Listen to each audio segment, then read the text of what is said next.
I am on a book buying ban. But that doesn't mean I can't buy a sloth who's reading a book.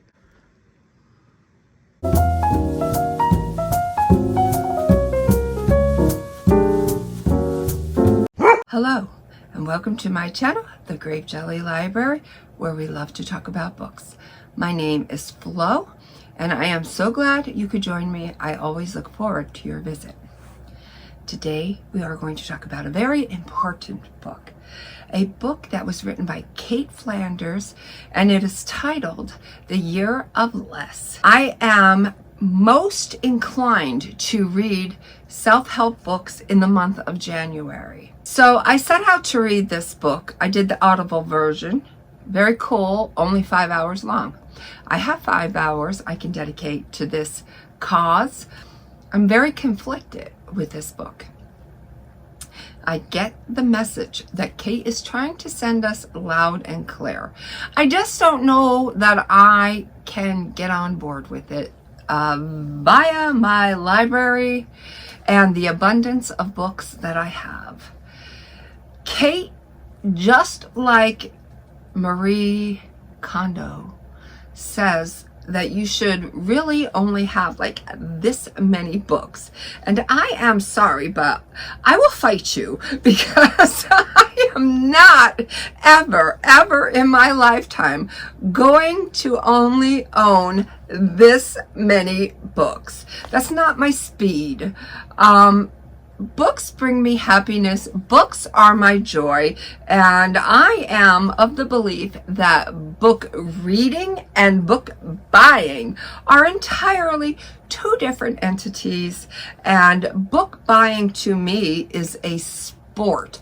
I love the hunt for a good book, an attractive book, a book that's going to send shivers up my spine. I love my books and I take my books seriously. So, that method, that theory, out the window because it's not applicable to me. You know, many of you out there are able to do that. I am going to admit defeat when it comes to book buying and book hoarding. Is it book hoarding? No. No, it's not hoarding. If it's books, it's not. But I get the message that Cait is trying to send.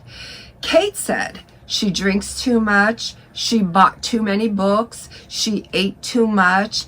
Everything she did was an excess. When we get to the point where we just have too much stuff and it's just, you know, bothersome, worrisome, cumbersome, it's chaotic, it's a stress factor. I get that. So I always try to, every so often, part with things.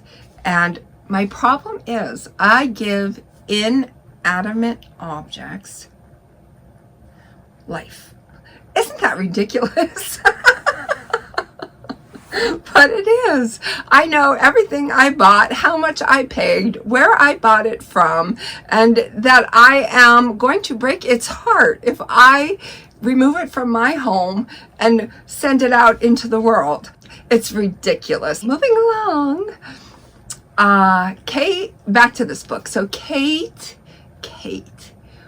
said to herself, for 1 year, I'm not going to drink. I'm not going to buy anything. This is a list of the things I'm allowed to buy. If it is not on this list, I am not buying it. I am not going to buy body wash and shampoo and hairspray and all these health and beauty items until I have completely dissolved, diminished my inventory. She went around the house and she did took inventory of every single thing that she had. Whew, Cait must have had some time on her hands. But in doing so, she realized that she was one person that owned 37 pens. Now, the irony of that is it was my day off, and I was downstairs in the office, and I opened up the desk drawer to sort through my pens and decide which ones I was keeping and which ones I was going to donate to work. And I was also going to listen to an audible book while doing so, and Cait was the one I chose to listen to. And at the very same time that I was trying to get rid of some, Cait was proclaiming that she was one person with 35 pens, and no one person needs 35 pens. Did she just say what she said? Oh my goodness. I don't know if I agree with that. Like, I'm never going to write with a pink pen or a lime green pen or a purple pen. I'm never going to write with those pens. My go-tos are blue pen, red pen, blue pen, red pen. So why I have all these colored pens and stuff, I don't know.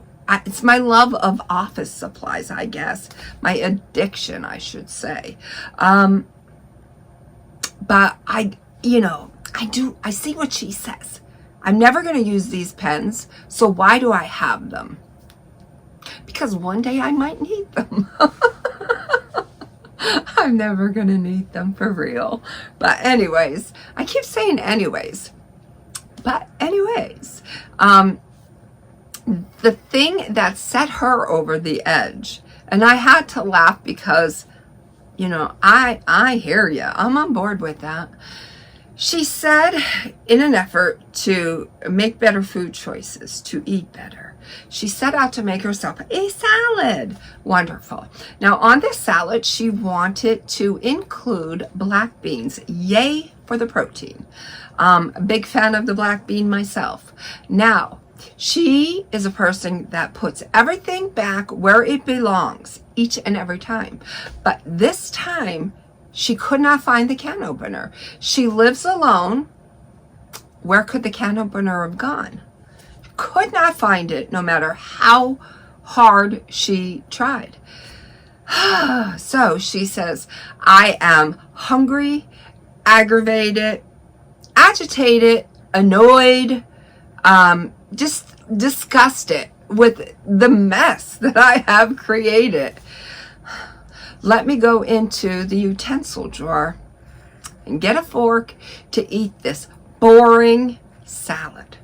And when she opened that drawer, she realized that her being a solo act had 27 forks to choose from. 27 forks to eat this boring ass salad with. That is the line in the sand. That is the moment that she decided enough is enough. I need to downsize. I need to get rid of stuff. So she set out to buy nothing for a year, to drink no alcohol for a year. And she says that's not as easy as it seems, because society doesn't make it easy on an individual. If you choose to restrain from a certain activity, society will call you out on it.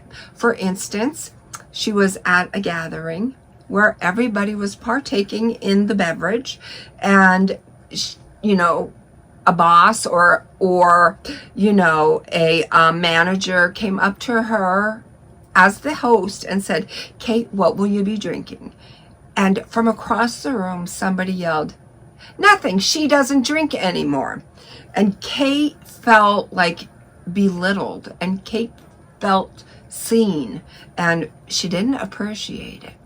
And I have not experienced that myself, so I can't empathize, but I can sympathize. And I know what she's trying to say. And, you know, she said she has friends that will say, oh, you didn't eat the cheeseburger, you got the salad. I am so proud of you. You said you were going to make better choices. You made better choices, and, you know, you go, girl. And then she has a group of friends that say, eat the burger. You only live once. Eat it. Have fun. This is your life. Make the best of it. It's one thing to make choices for ourselves and then want to stick to it. It's another thing for society to try and change our mind, change our way of thinking. So what did I think of this book? I think it's a 5-star book. Now, I'm going to say, I wasn't like super impressed in the way that the book was being dictated. She does it in a very monotone type of ho-hum narration. I need a little bit more bells and whistles to convince me of something. So it was a little bit for me to get past that. She says that she's a very fun person. From the way that the book was read, I just wasn't seeing it. But then I had to tell myself, you know what? It's not about how the book is being read, rather the message that the book is trying to send. So I got over myself. I nestled in. I did my rearranging and my cleaning and organizing, all the while I listened to this book. By the way, I have to say that I suck at days off. I am simply no good at days off. Every time I know I have a day off, which isn't many, I say to myself, I am not going to do anything but sit in that chair over yonder and read, and enjoy coffee, tea, hot chocolate, whatever my fancy is, But I never do that. I don't do that until I'm like going to bed. I either read really early in the morning, like 4 or 5 a.m., or I read before I'm going to bed. But I can never read in the middle of the day. My brain tells me I need to be cleaning or organizing or scrubbing or painting something. Let me know. If you're a reader, are you able to just like zone everything out and just say, you know what, tomorrow's another day, and just enjoy your book, enjoy your time? It's frustrating. It's very frustrating to me because I so want that for myself, but I just don't seem to be able to acquire it. I'm awful. Anyways, you should definitely read The Year of Less by Cait Flanders. Until we meet again, know that I love you. Be well, be good, be reading, and may all your dreams come true.